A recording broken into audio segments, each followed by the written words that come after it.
My name is Gary Butterfield. My name is Cole Ross. You're listening to Best Quality Vacuum, the Duckfeed show about Breaking Bad, El Camino, and Better Call Saul. And we're talking Hazard Pay this week, Baby, written by Peter Gould, directed by Adam Bernstein, and originally aired on July the 12th of 2012. Yeah, and this is kind of like a montage episode. Yeah. This takes place over a couple of months of the crew setting up their new cooking operation. Yeah. There are logistical concerns to get this to get everything there. They don't have anywhere to cook. They have precursor. They've got Lydia in the fold, and this is them kind of figuring out what their little cooking gimmick's going to be. Yeah, and the thing they come up with is cooking inside houses that are being bug bombed, fumigated. The crew, Vince Gilligan and all of the writers' room who came up with this, were immensely proud of it. They talk about how cool they think this idea is. They don't know if it would work, but they're just like, it's real cute. Yeah, everyone just giving each other high fives for this clever idea. And it's clever. Yeah. Like I don't question what goes on inside those tents. No, it doesn't happen as much as, I live in a major city. I don't see those tents with a frequency that would give me $40,000 out of debt if I was cooking meth in them. I just don't see them that often. Yeah, I don't know that I've ever seen an entire house tented like that. Yeah. I wonder if I wonder if that's not still the meta. Touch grass, friend. No, obviously it was a joke. Yeah. No, I know. I also, it makes me wonder if it's a New Mexico thing. Oh, like they got some kind of like sand weevil or something. Scorpions. Yeah. Tip to toe, wall to wall scorpions. Yeah, they have it instead of insulation. They use scorpion eggs, and it finally bit them in the ass. But for a week or two there, it was beautiful. It was really nice. It was cool inside that house. I'll tell you that much. So this brings Walt into the orbit of his ultimate downfall, the pest control company, Vamonos Pest. Yes. The employer of a new villain for the season, Todd Alquist, and his connections, which will ruin everything. We get to meet him for the first time in this episode. Yeah. Played by Jesse Plemons, who is interesting and good. Yeah. I like Jesse Plemons a lot. Yeah. This was my first exposure to a Jesse Plemons. What was he in before this? Don't remember. I've seen him around. He is in, the name is escaping me, big movie this year. Fuck. Well, you know what? We're like a day out from a duck stream. Leave us alone. Well, we're recording this in advance. He was in big stuff. Like recently Yeah. he was in he was in Killers of the Flower Moon. He was in Civil War. Yes. Like he got real big after this. Yes. Right. But I was just this felt like a breakthrough. But he was in things before this. I recognized him as a guy, but it was smaller. This it's probably fair to say this is a breakthrough. I know what it is. He's at Friday Night Lights. Oh, I actually used to watch that show. That was his big breakthrough. Gotcha. Okay. Yeah, there we go. Because I remember I was watching this at the time. My ex was not watching it, but she had watched Friday Night Lights, and then she'd come into the room and see Todd. Gotcha. And I was rewatching it. This was after it aired, but she would be like, "Oh, it's and I can't remember the name of the character in Friday Night Lights. It doesn't matter." But yeah, that was his big breakthrough. Right. Yeah. Just looking at looking at his filmography, the only movie that I recognize before Breaking Bad is the weirdly dark Seth Rogen movie, Observe and Report. Oh, sure. Yeah. Like the Cable Guy too, kind of thing. Yeah. So, we only get a little bit of Todd in this, but we kind of see the beginnings of Walt's appreciation of his dog-like obedience. Yeah, dog-like obedience, let's say. Yeah. His unthinking glare. Completely dead eyes. Yeah. I love Todd. Todd is dull and dumb in a way that disarms you, but it ends up being actually exceedingly evil and scary. Yes. How he comes across. Like just having that blank expression. Truly, no heart. Yeah. There's no real production detail that I saw. Like there's some fun things that I'll bring up during the episode, but we can get into the story by having Mike going around in disguise. He's a paralegal now. It's great. I don't know if you become a paralegal at Mike's age, but go get him, seniors. They're coming in. They're getting into a room with Dennis, the manager of the laundromat. We've seen him before. He's the one who let Steve Gomez bring in the dogs. And the lawyer knows what's going on. And I love all the face acting going on here. Like Dennis, like as soon as he sees Mike being scared, the lawyer is sitting down, putting on his headphones and turning up a MP3 player. He doesn't need to hear this. It's so funny that he's still scared of Mike, even though he is in county lockup. It would be the worst place to try and hurt somebody. Yeah. But I mean, Mike could make it happen. Yeah, he's true. Mike. It's the same thing he was playing on Chow. Yep. Last episode. He's keeping these guys under control. There's loyalty, but it's also he understands the nature of the biz here. Yeah. So Mike asked Dennis if he heard about Chow, and the rumor is Chow went out of town. But no, he was killed, and that's Mike been dealt know. with. Yeah. He was killed and it's been dealt with, and the deal with Gus is still in place. Basically, like, if any of Mike's guys see that they're dropping one by one, more likely to flip for protection, probably. Right? Very much so. And Mike says, no, the deal's still in place. Everything's fine. And Dennis doesn't believe him. Dennis is a straight shooter with him. It's like, listen, you know me, I'm not going to talk, but other people are going to if they don't get their money. Yes. Their hazard pay. And Mike says, listen, if you trust me, you will be made whole. Everyone will be made whole. This will be taken care of. The show never actually quite spells this out. So I think it's worth saying. The deal that Gus had was if something bad happened and he died, they would still get this money. He set up accounts to pay them in kind of perpetuity to be quiet. So these people are doing this for their family or to be rich when they get out of jail. Right. Or what have you. And you can understand, like, if without that carrot, they could just get out of jail. Yeah. It's like very obvious, but it's worth thinking about, why would you talk? You wouldn't want to be a snitch. Well, you're getting nothing and it's like 5 years of your life. Yeah. For, to protect a guy who's dead and other people who like cooked meth. I don't know. It's I like that the show doesn't explain it. I remember watching it in the final season of this. They did airings of it at the Hollywood Theater. Okay. It was just free. You could just go into the theater and watch it on the big screen. Oh man, that's certainly great. Not legal. And I remember it really, obviously everyone was really invested in the story. So it was very communal. And I remember being there and having somebody be like, what the fuck deal are they talking about? Like over to me, like to a stranger, like in a movie. And I was like, oh, it was like this. And explaining to them, it was very cute. I'm like, oh yeah. Anyway. You see, this salt shaker is the yes. Yeah. Ooh, if we sit here talking about time travel, we're gonna be here all night with straws making diagrams. It doesn't matter.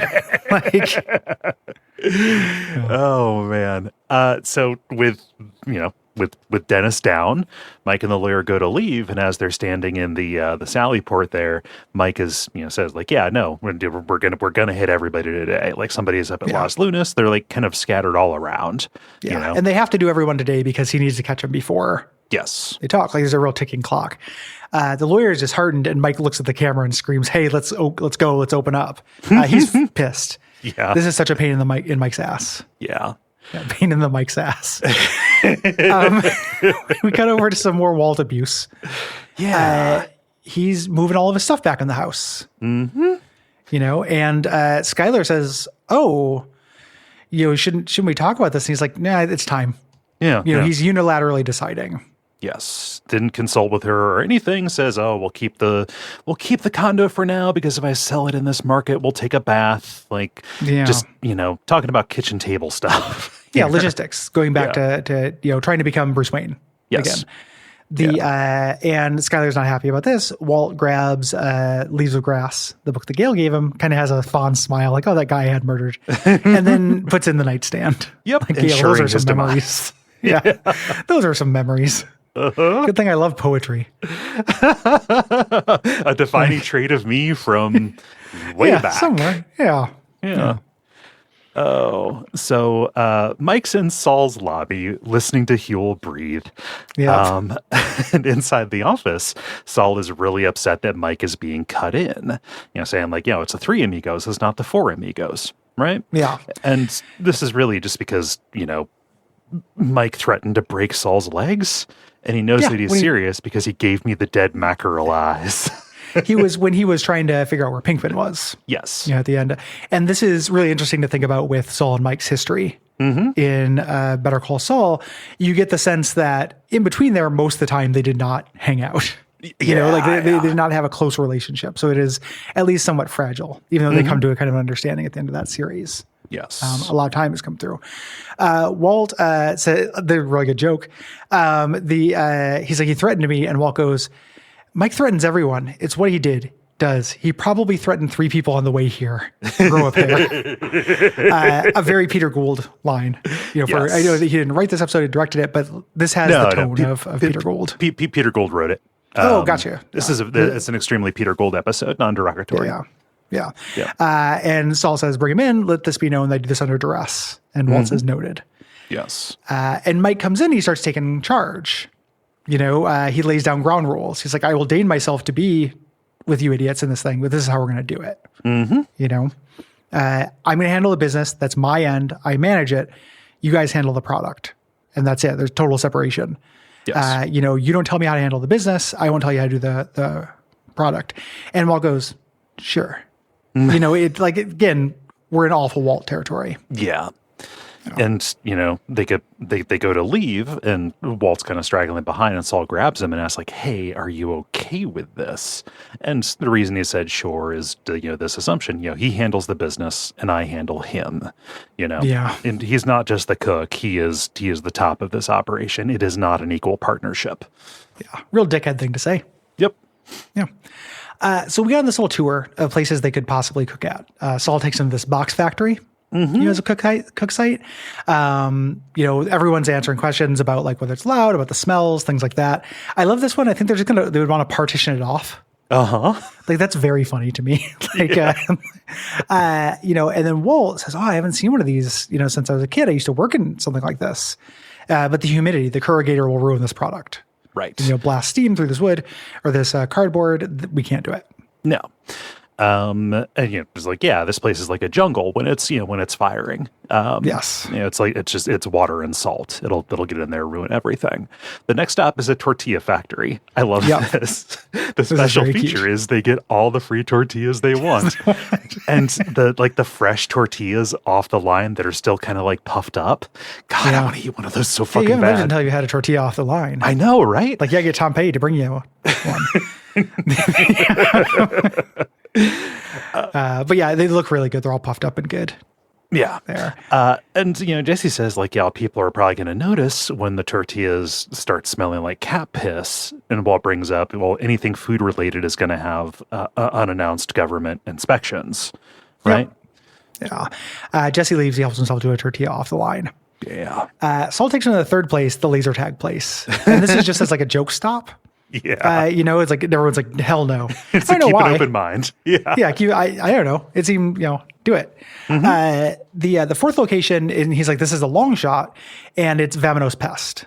Yes. The owner is amiable. We actually meet him in Better Call Saul. There's a prequel to the owner, which is very interesting. Yeah, he's the breaking and entering guy who helps Saul steal the Hummel. Yeah, and he gets off of community service. Yes, with him. And Mike, this is way too small. We can't do this. There's a police precinct right around the corner. And Walt says, no, it's perfect. And they're like, we can't do it here. And he's like, who said we have to do it here? And it's like, okay, fucking coy boy. Fucking guessing lad. Just assume that Walt is always saying these things with his fingers tented. Yeah, it's real. He's turned into a leprechaun. This is neither here nor there. How funny is it in Wayne and Garth that Garth is terrified of the leprechaun? That's such a good joke. It's such a good little touch. I remember being freaked out by that movie as a kid. Like it's real scary. Gross. Yeah, it's gross and scary. But Garth just like not being someone just behind the leprechaun and him just crawling out of his skin, trying to get away. Yeah, it's cute. Yeah, it's very cute. Yeah. So we learn what the fuck Walt is, thinking. I love that he waited like a whole day to explain this. He was like, but they're in a car scoping out Vamanos Pest tenting a house. Walt says, they put up the tent after the family leaves. Before they activate the foggers, we get in there and we do a cook. And then, we leave, bomb the house. The crew comes in and breaks everything down, and, we move on to the next one. Yeah. Yeah. And, there's downsides to this. They'll have to set up every time, things like that. Like, that sucks, but it's doable. Yes. Saul says, like, all these workers, this business is legitimate, but they're second story men. They either knock over the houses themselves after a while, or they sell the information. Yes. They case the joint. And Mike says, hey, should we take a vote? And Walt goes, why should we take a vote? And Mike somehow doesn't punch him in the back of the head. Right. Here. I would twist Walt's head off like a bottle cap. Yeah. There's a lot of, there's a lot of times I would do that to Walt in this, and I'm not strong or violent. Oh man! So Saul honks at Ira and gives a thumbs up. The deal is going, and then we get a callback to happier, lighter days. Yes, fun little cameo. Yeah, Skinny Pete playing a keyboard in a music shop like a master, while Badger stabs a double neck guitar. Practicing in their band, and his Guitar Center, so an employee comes over and goes, "You got a good sound on that. Check out the weight on those bad boys," because Guitar Center. Yeah. And Skinny Pete lets them know what they're there for. It's roadie cases. Yes. That they have very specific specs for them. Yeah. I love Skinny Pete being so good at piano. That's just something that actor can do. You know? It's a really good touch because that feels real for the character. It does. People took piano lessons regardless of where they end up in life. Yeah, yeah. It's a hidden depths kind of thing. I love it. Yeah, it's really good. So, we're here for the roadie cases. Badger's just in the background messing around with the instruments, trying to do a one-man band thing with a bass drum and the guitar. And drum. It's really good. Yeah. It's so they have all the stats, and he's like, we're going to pay cash for everything. And the worker goes, we'll throw in free stenciling. What's the name of your band? And we cut back to the garage where they're, sitting there loading up. Oh, that doesn't happen just yet. When they load them up, they put Vamanos. Sorry about that. Yeah. They cut back to the garage where Skinny Pete and Badger are talking to Jesse. Like, looks like you're getting started up. We want in. Yeah. If there's any small part we can play in this, we'd do it.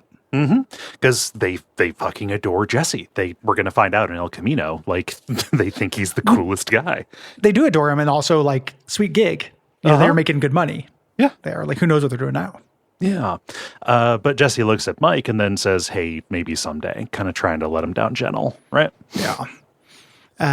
We get to Mike debriefing the fumigators there.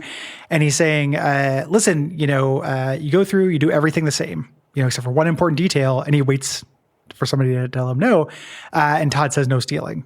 Yeah, that's right. No stealing, no change out of the couch cushions, don't sniff any panties, don't do anything. And this information is lock and key.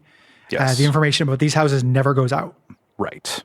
And Walt and Jesse are just kind of standing back and smiling at Mike giving his spiel, right? He gasses him up. He says, you might see these two around. If you see them, don't speak unless you're spoken to. As far as you're concerned, they're named Yes, Sir, and No, Sir. And Walt and Jesse are both like, hey, that's pretty cool. I feel like Gus. Except before the bad part. Oh, man. So, Walt and Jesse get to bond again a little bit. Yep. This is probably the most they're going to get along for the rest of the series.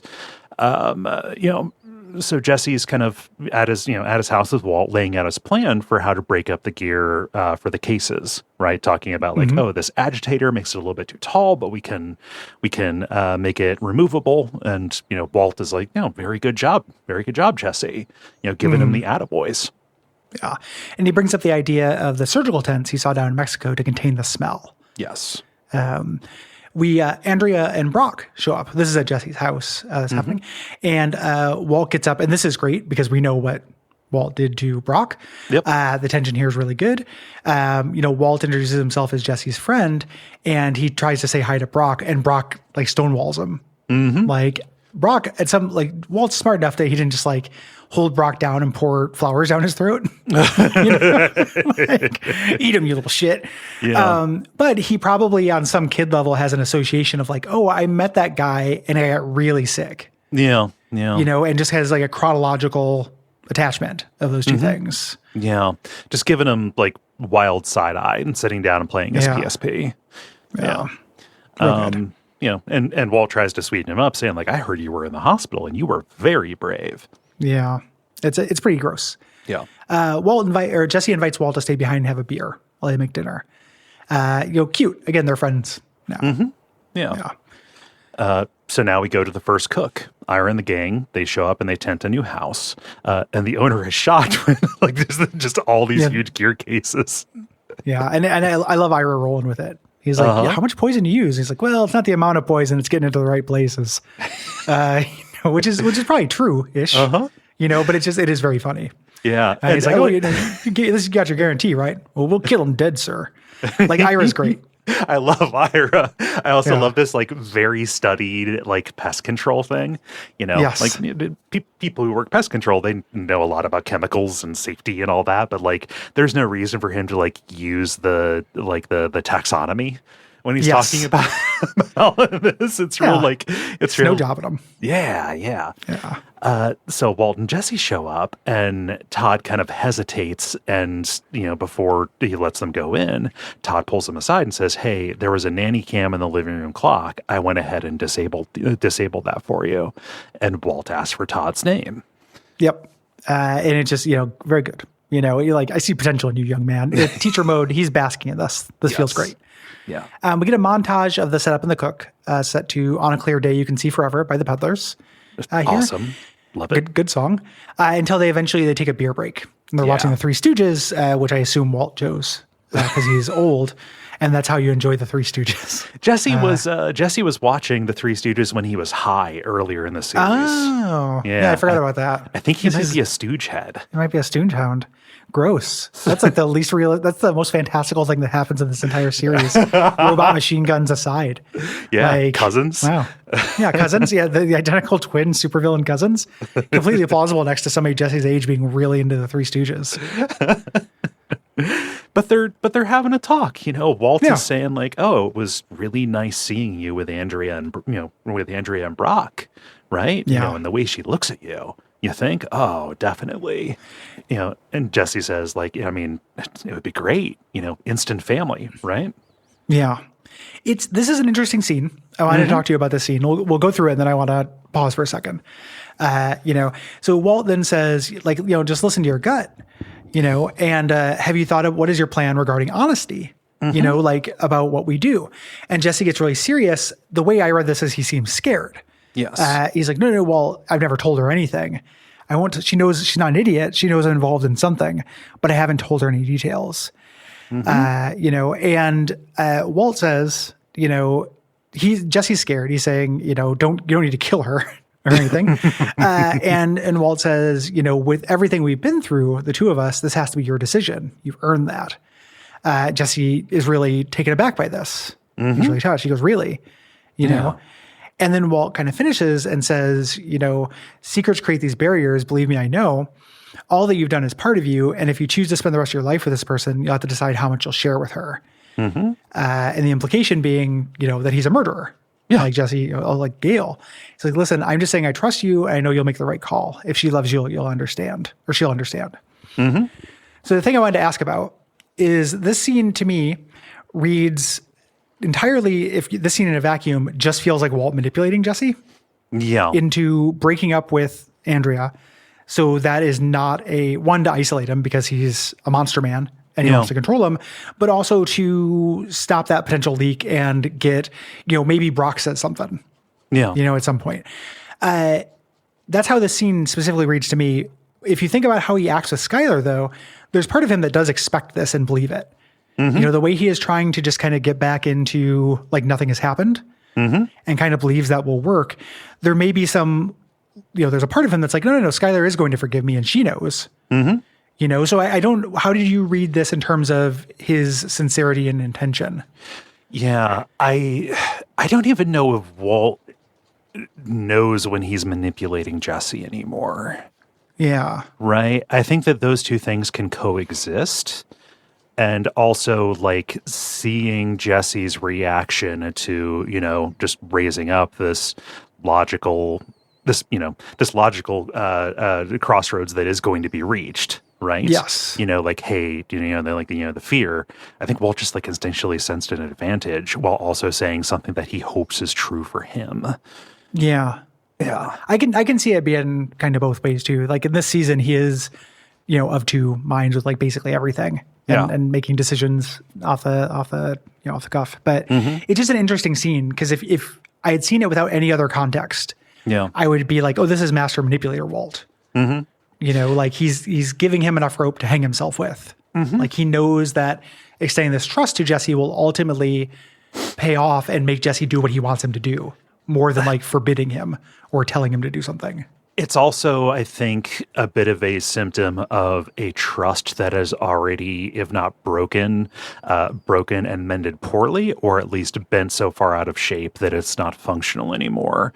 Which is, Walt or Jesse immediately clams up. They've been on this, this little high, getting along together, getting the band back together. They've been on this little high, then he immediately clams up. If Jesse trusted that Walt was being sincere and telling the truth, he wouldn't do what he ultimately does, which is break up with Andrea. He wouldn't see himself as putting Andrea in danger by being associated with him and therefore Walt. Right. Yeah.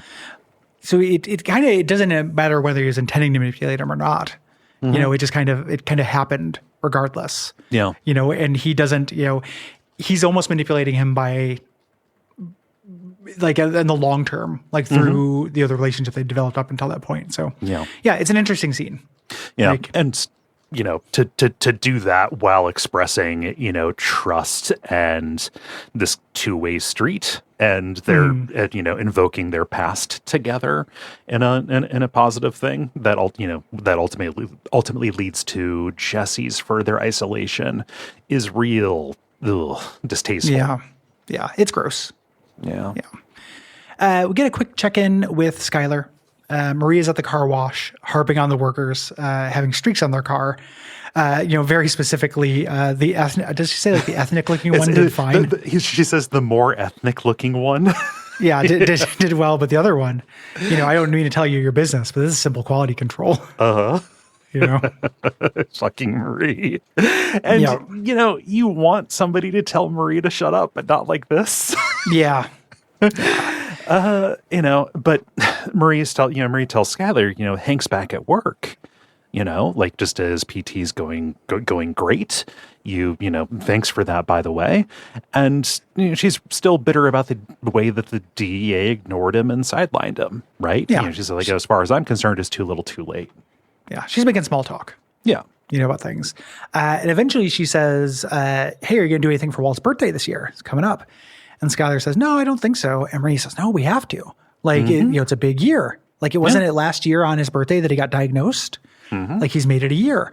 And Skylar is stressed out by thinking about all this, just, gets up and pulls out a cigarette. Right. And Marie is absolutely shocked. Wait a minute. When did you start smoking? You don't smoke. And what about Walt? What about the baby? Yeah. Yeah. And, I just got Anna Gunn's acting on this, like just the automatic way. Like she almost doesn't look like she's in control of what she's doing here. Yeah. Right. Starts shouting at Marie to shut up. And Marie protests at first, like, oh, don't talk to me that way again. And she just tells her over and over again. Yeah. Shut up. Screaming, losing it, crying until she ultimately can't form coherent words anymore. Yeah. It's a breakdown. Yeah.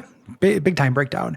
We're going to get back to, we're going to get something that implies that, Marie was a good sister after this and didn't just be like, yeah, fuck you too, and left. Or just like, I'm going to give you some space, like did console her because she's going to bring her home.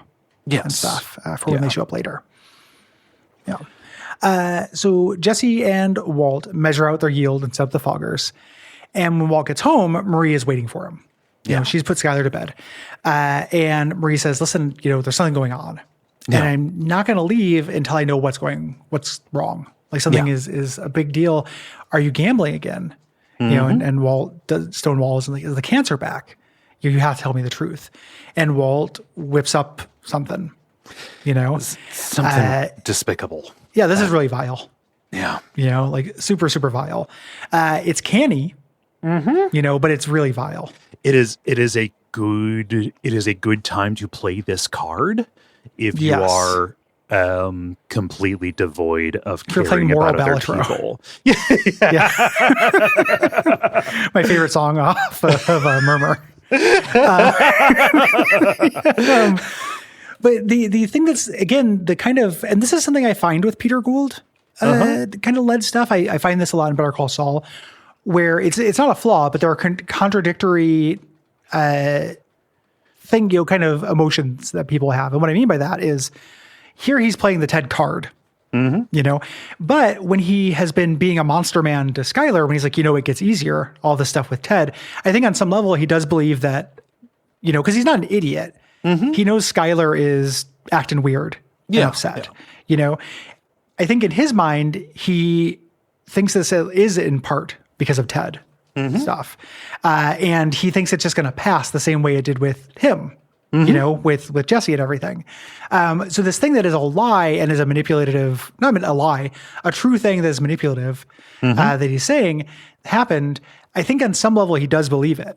Oh, yeah. It's similar to the Jesse thing where he is using the card, but also I think he probably does think Skylar is at least a little bit freaking out because of Ted. Yeah. And that's very well observed, this idea that she was over Ted seasons ago, but to his mind, that betrayal still looms large. Like, oh yeah, she fucked Ted. Of course it's that guy. I'm not going to forget that one. Think about it, or think about the end of the previous episode where, just like when he tells her, hey, this is going to, just all of this, gets easier. The first example that he gives when he is trying to console / mollify her is, Ted. And that's only then where he says, everything else. Yes, right? Exactly. Like, and that's such a manipulation technique in many ways. Like one, it's talking about bringing up Ted, not only because I think on some level he does believe that that's the thing upsetting her, but two, it's the thing she's arguably most culpable in.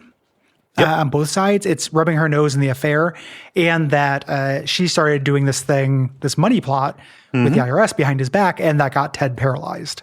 Right. So, Ted, that thing you did, it's real like, and what about your little gambling addiction? I may be an alcoholic, but you have a gambling addiction. Yeah, well, 100%. I mean, and also it's a, God, I don't know. I feel like all I do is psychoanalyze these characters, but that's all we have here. But it is a certain amount of, denial on his part. It is really easy to kind of displace Skylar's, devastation at all of this, and say it couldn't possibly be me, the things that I did, or the way that I am relating to her under this new status quo. Like that could not be what is breaking her or what has broken her. It has to be this other thing that is really has nothing to do with me. Yeah. Well, and even further than that, like him still having that, holding a little grudge about the infidelity, it was already him seeing himself entirely as the victim of that. Yeah. Like she didn't do that out of nowhere. She didn't just like say like, I'm going to just fuck Ted. Yeah. She did it because he was clearly lying and keeping secrets and everything. Yeah. And that's a manipulator abuser thing too, pretending that there is no history. Exactly. Or very, very clearly, very clearly drawing the line right where they need to for advantage. Right. Yeah. Brutal. Yeah. So he says, hey, have you heard about what happened to Ted? He may never walk again. And she starts going, well, yeah, of course I did. But, that couldn't explain Skylar's. And Walt goes, yes, it could. Right? You must know. Yeah. And he makes Marie say it because then it'll seem like her idea. She'll go along with it. Say that she had an affair with Ted Beneke. And if the reason why this is such a canny card is it does explain a lot of previous mysteries. Yes. Explains the White relationship from the outside pretty well. Yeah. It's a little bit of a, it puts some of the tumblers in place, right? Yes. And you can see her, kind of like working through it, right? And just making her say it so that he doesn't have to be the one who directly told her. Yes. And then he says, could you keep it to yourself? I don't want you to think less of Skylar, but I don't want Hank to think less of me. or Skylar. And that's really canny as well because Hank is that kind of guy, right? Like Hank's got his masculinity stuff. Yeah. You could understand Walt, the character that he presents for his family, wanting to seem masculine in front of Hank. Yeah. And not, admit to being cuckolded. Right. Yeah. And Marie's gross. just, for the first time, Marie is left speechless, you know, and just, kind of starts saying a couple of sentences and then just gets up, hugs him, leaves. Yep. Yeah. And Walt, feeling very proud of himself, stares down the hallway for a second, then picks up an apple and takes a big cartoon bite out of it. We go back to Jesse's. And Brock and Andrea are playing Sonic Racer All-Stars. And Jesse's very obviously upset. Andrea asks if he's okay, and he lies about this. Right. He's clearly going to break up with her. Mm-hmm. Yeah. And, back at the White's house, Skylar is just laying in bed listening to the sound of gunfire. Yeah. She gets up and sees that the boys, Walt and Jr. and Holly are watching Scarface. Yeah. Eating a pizza, because mom is sick. She's just been laying down. So dad ordered a pizza and did a movie night with a kind of risque movie. Yeah. And he's way into Scarface. This is the best part and everything. Have you seen Scarface, Cole? God, yeah. No, we've talked about this. It is really long and I think quite slow. Really slow and boring. And there's a part where the accent he's doing, my friend Andrew, who plays guitar in the band, reminded me of this. There's a part where he's like, and your poison womb, or your diseased fucking womb. He talks about it's something awful, your poison womb is womb. making heaven too fucking crowded. Yeah. Yeah. There's something like that where but I can't remember the exact phrasing, but it's very funny. He says it the same way he says everything in that movie. Your poison womb. Very good.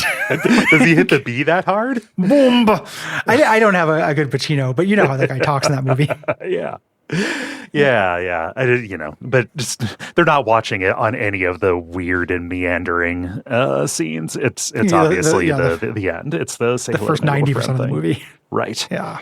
Yeah. And Skylar is just horrified, right? Yeah. Just reveling in this violence, knowing the truth of Walt's relationship to the drug trade, just standing there. And we get this, great kind of match cut, this sound match from her face on the gunfire to the sound of a cash counter.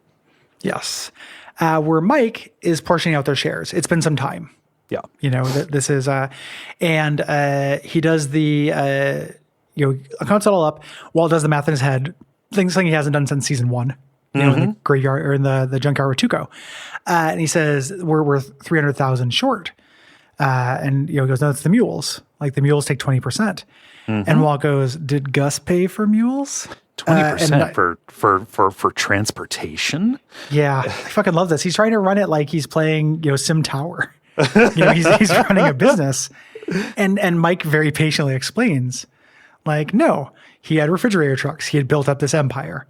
If you wanted those, you shouldn't have killed the guy. Yeah. And another thing, this first methylamine was free, but the next one's going to cost us. Lydia will not give them free methylamine forever in exchange for her and her daughter's life. Yeah. It's good for one barrel. So then the carving starts happening. Yes. Mike takes out stacks to repay Jesse for the money that he fronted them for the setup. Yes. And then there's Ira's cut. More and more stacks are being pulled out. Then Saul's cut. And then there's the legacy costs, which I love is, just upkeep fees. Legacy very costs. euphemistic. Yeah. And Walt asks what this is, and he goes, making my guys whole.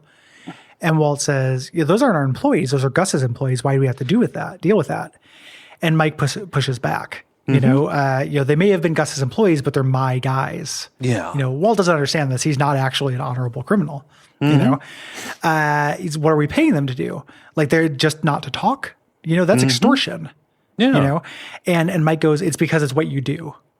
It's what you do. Yeah. And Walt's trying to drum up support from Jesse, and it's it's very cringy. You know, it's get him, guys. You know, like trying to get him on his side. But it's like this isn't you understand this, Walt. Yeah. And so they don't talk to the DEA right now. Yeah. You know, and this is where he starts. You can see the wheel spinning for what's going to eventually happen. Yeah. You know, it's the what is it? Cost of value or cost of everything, value of nothing. Yes. Right. Exactly. So, this is a shakedown. And Walt puts his hand down on the money. You're not going to take any of that out of mine. And Jesse, being the kid the middle child, the diplomat. Yes. Yeah. Says, hey, just take the cost out of my share. I don't care. And then Walt, gets all shitty and stands on principle and says, no, if he's going to pay, I'm going to pay. Yeah. Awful. Just gross. And Mike, doesn't want to deal with this. He says, like, listen, just so this is how it's going to be from now on. My guys are an ongoing expense. Yes. And Walt starts whining about the money. All we have left is $137,000. That's less than even with Fring. And one of my favorite lines in the series, Mike says, listen, Walter, just because you shot Jesse James, don't make you Jesse James. Which is the thing Walter would internalize and save the entire family, but he doesn't. Right. Yeah. You didn't get Gus's powers. You're not Mega Man. Yes. I'm Gus Tracy. Mike leaves and Walt says, how do you feel about it? And this is also incredibly like gut punch here, where Jesse's like, yeah, you're not feeling super good. I broke up with Andrea. Like, it doesn't seem, and Walt like going through it, and Walt goes, no, I mean about the money. It's not about our friendship. We're playing some business right now. Yeah. And, Jesse tells him something, that is true, like, hey, you're looking at this wrong. Like, first we cooked way less, right? Yeah. That's why we got less money, but also we got a bigger piece of the pie. It's like you said, we're owners, not employees, kind of echoing something that Jesse said when he was having a realization about how much Gus was taking from them when he was cooking earlier. Yes. Right? Exactly. And this, I think at some point then they dropped that this has been a month. Okay. Or something like that. I think that we hear when Jesse goes, we used to cook, 200 pounds a month. We barely cleared 50. So I think that this is supposed to be a month's worth of time. $137,000 a month is no small shakes. Oh yeah. That's enough for everyone. That kind of no such thing as enough capitalism, wealth thing is a sub theme throughout the entire series. Yeah. Like early on, Walt gradually goes from there being a very specific amount of enough, that he has, he calls out the number, to there literally being the way that Skylar argues him out of it is being like, this is what infinity looks like. Yes. This is all the money. I don't even know what to do with it. We can't launder it. We can't do anything with it. If you can't visualize enough, this is what it looks like. It's a stack of money in a container. Yeah. In a storage room. I mean, and also again, last episode, he said, I'm $40,000 in the hole. Right. Yes. And it's like, okay, well, you easily cleared that. Also, you paid for all of the upstart expenses. Yes. Like for 1 month of work, for 1 month of work to be in the green as a new business. Yeah. It looks like you work 1 24-hour shift a week. Yeah. Yeah. I know, it's not bad. I should see if they're hiring. So Walt says, listen, I've been thinking about Victor. I thought that Gus killed him to send a message to us, to me. But another reason I thought about it is because he took liberties. He cooked without Gus's permission. Maybe he flew too close to the sun, got his throat cut. And Jesse looks at him like, what an odd fucking thing to say. What a weird thing to do, to declare your intention to cut the throat of the new person who pushed back on you slightly. Yes. The garage door closes and credits.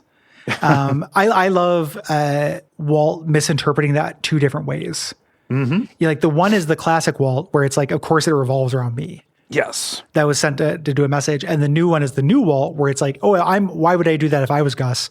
Because the fucking cheek on that kid. At no point does he ever find out, it's because he got spotted. Yeah. He doesn't have a mind for logistics. He has these weird abstract, constructs of ego in his head about how he should be and what this should look like. just know? an incredible, yeah, a buffoonish, skewed, egotistical concept of power, right? Yes. Yeah.